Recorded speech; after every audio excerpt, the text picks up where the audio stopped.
I want you to think back to September 9th, 2020. An alarm goes off. You check your phone and it says 8 o'clock, but that can't be right as it's still completely dark out. You step outside to investigate and see a thick layer of smoke blocking out the sun.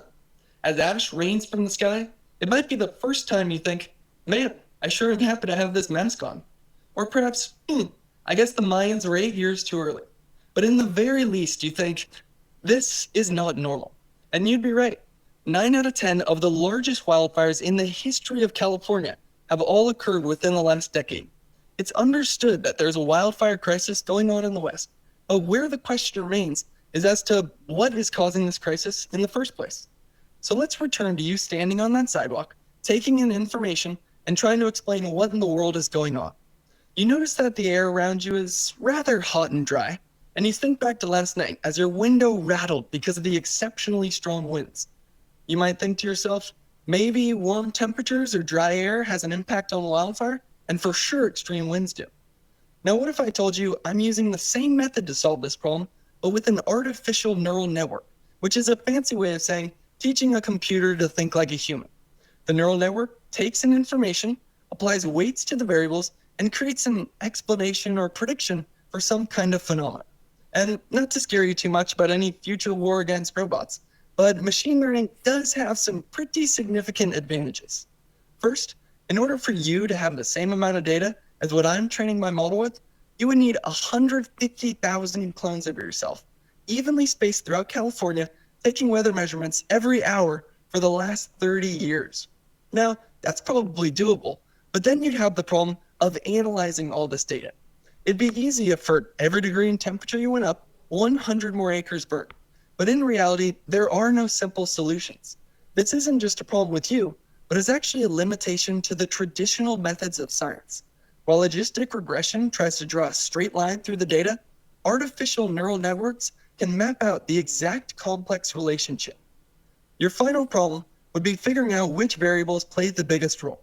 Perhaps temperature caused 10% of the fire growth, and winds 50, but maybe the exact opposite is true. With a neural network, you can isolate your variables to see what percentage of the acres burned they were responsible for. With this knowledge, we'll be able to more accurately warn the public about fire danger and more efficiently target our wildfire and fuel management resources. Right now, an alarm is going off, but we will remain in the dark until we can identify the key contributors to this problem so that we can get one step closer toward prioritizing a solution. Thank you.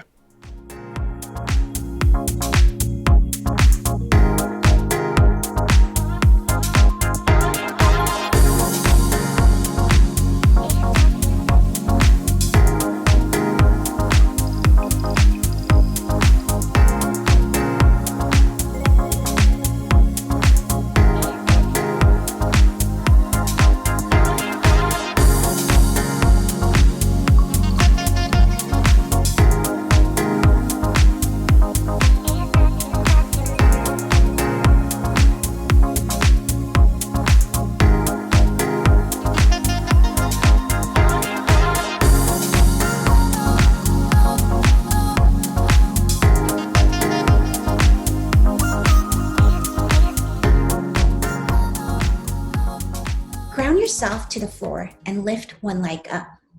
While balancing on that standing leg, bring that lifted leg behind you.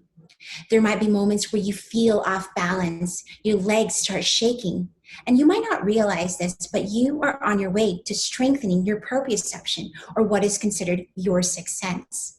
Proprioception is the awareness of limb positioning in space, in our environment. But what happens when our proprioception is temporarily altered, such as when we fall out of a yoga posture or lose our balance while walking? Most of us would probably just get up, rebalance, and then carry on with our day.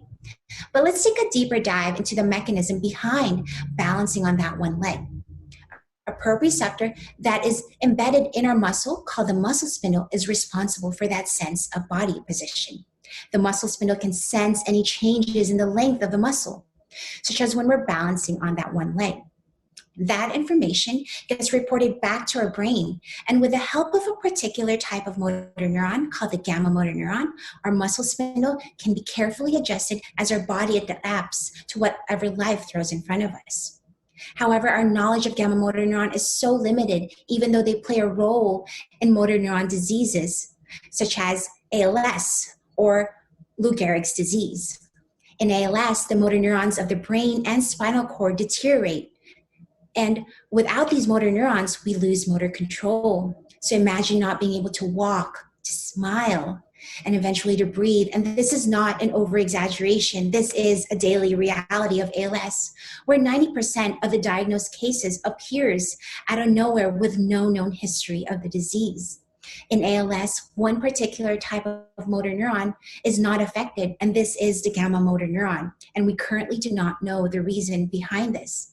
And so my research is developing this technique that can target and isolate these gamma motor neurons by inserting these channels that are sensitive to blue light into these neurons. And so using a laser, we shine a blue light onto these neurons, and we can preferentially turn on these gamma motor neurons.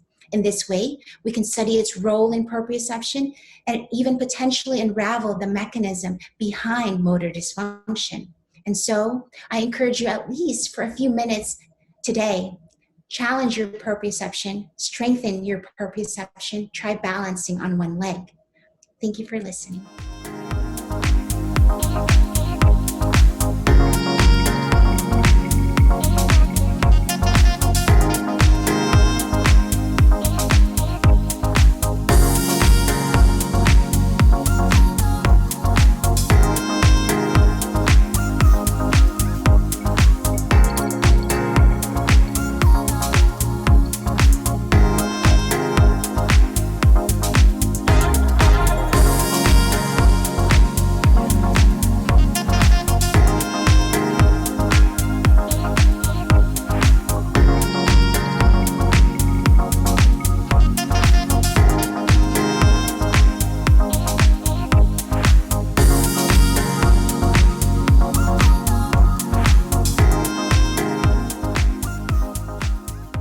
This is Greg Torella, a Sacramento local who had recently become unhoused in 2020, just when the harsh winter weather had set in on the city.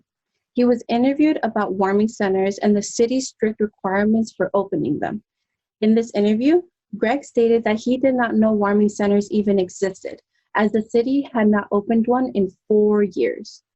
3 days later, he was found unresponsive on a 37-degree morning, wrapped in cold blankets that were soaked from the previous night's rain. This is the reality for over 150,000 Californians who are experiencing houselessness, of which 68% are unsheltered. This danger is only going to increase as California continues to experience the impacts of climate change, such as heat waves and flooding. For my thesis, I wanted to know, as California prepares for the predicted impacts of climate change, are they considering consulting and collaborating with unhoused populations before developing their climate strategies? To do this, I analyzed 15 climate action plans from cities and counties with the largest unhoused populations. These plans serve as roadmaps to the activities and initiatives that jurisdictions need to take in order to reduce their greenhouse gas emissions, which are known to contribute to climate change. What I found was sad, but not surprising. I found that no jurisdictions explicitly stated that they met with unhoused populations before developing these climate strategies. And well, why is that? This is one main challenge that researchers call the power of representation dilemma, which means that as outsiders, planners can only assume what the community needs. Therefore, they create strategies that do not reflect what the local needs are. With this in mind, I created a list of recommendations to help planners better communicate with their community members, such as requiring planners to have on-the-ground trainings with local organizations so that they can learn about street-level issues. With these recommendations, I hope that jurisdictions and planners can have better conversations with their community members so that they can create equitable and just strategies that include the voices of unhoused populations and gains them the access to the basic resources needed to protect them from climate change, which is what Greg Tirola deserved. Thank you.